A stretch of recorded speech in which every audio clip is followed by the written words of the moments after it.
going really well.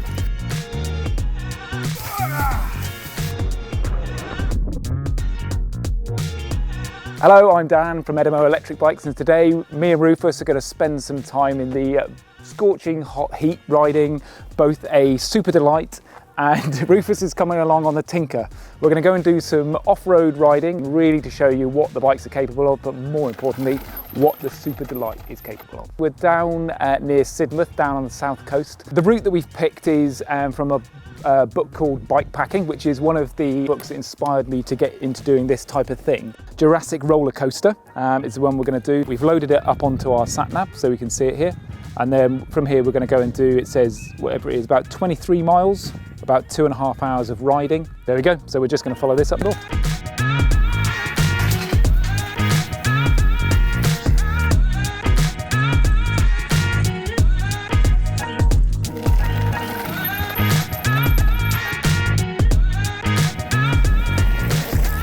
I don't think he can take me. The power of the Tinker is holding him off on this climb. How was that last bit for you? It's like super smooth. Did you notice how smooth it was? Those loose rocks and everything. It's almost like the bike is designed to do that sort of thing, and it doesn't matter how useless the rider is, it just floats across the top. How was it on the Tinker? Made for it?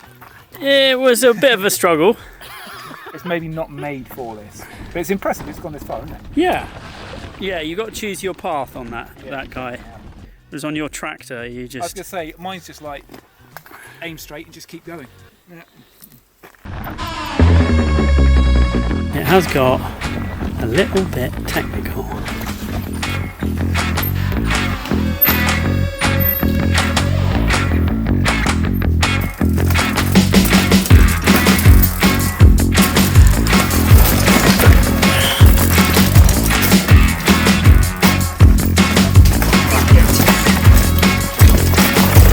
We have a problem in that this is our way forwards.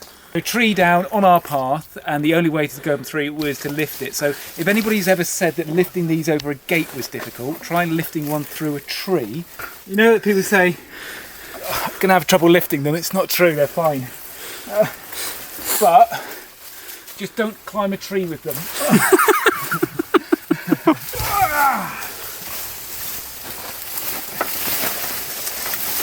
There's no tears.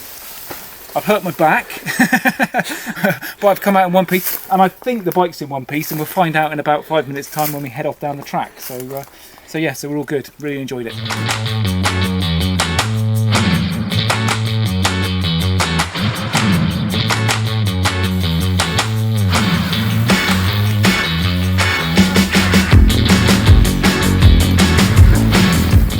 No, I'm loving it, but I just need to see the sea and get in it. I'm saying 6 miles left on my range. Yeah, that's not good.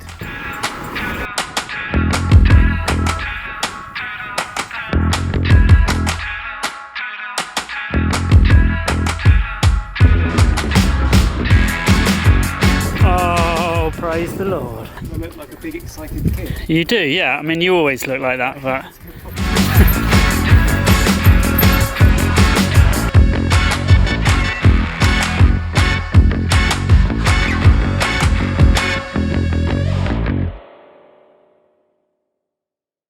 Whole idea of the day was really to test what the Superdelite was capable of.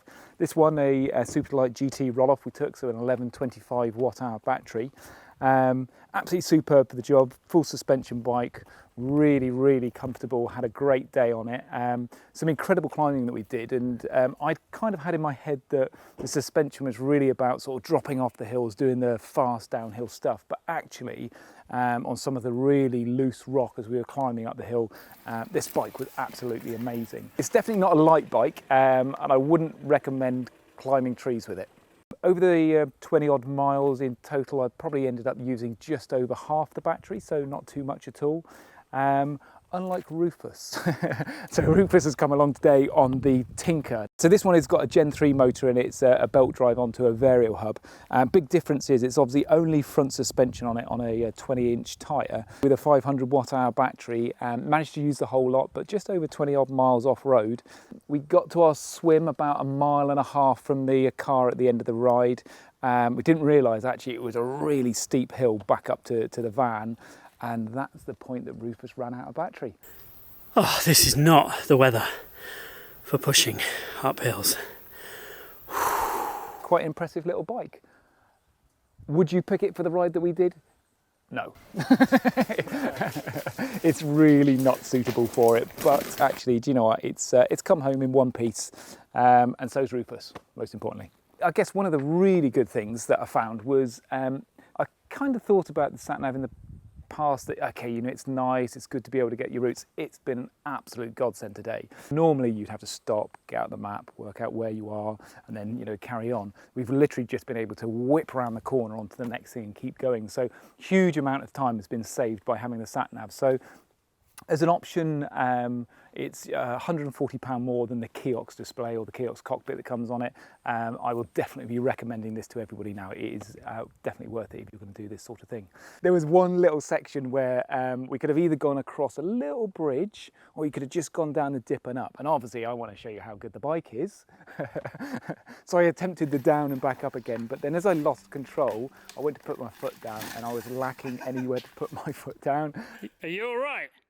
What did you fall on, a log? You could have broken your leg in there. Are you all right?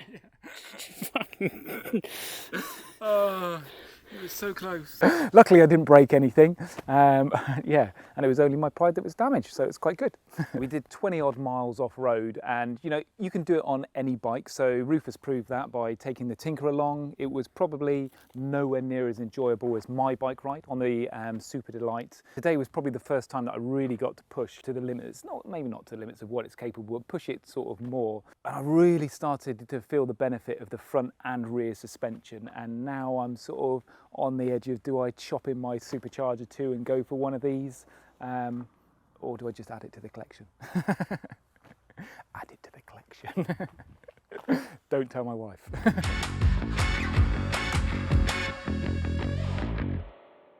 Today has been brutally hot, and Dan hasn't even got a sweat patch on his Oxford shirt. What's that about? Do you always wear Oxford shirts? Yeah, obviously. Isn't that normal? By default, whenever I go for a bike ride, I wear what I would just wear in the shop. So today, nice Oxford shirt, which Rufus has been laughing at the whole way around, which I think is absolutely perfect for bike riding in. This is really classy wicking material. It's kept me really lovely and cool, yeah, and I look fashionable as well. And there's no mud on it when you No, I know, exactly. I think there's one tiny bit on my back, maybe. That's about it. You went in a hole and it's still clean. Exactly. Everybody should have a shirt like this when they're cycling off-road. It's the way forward.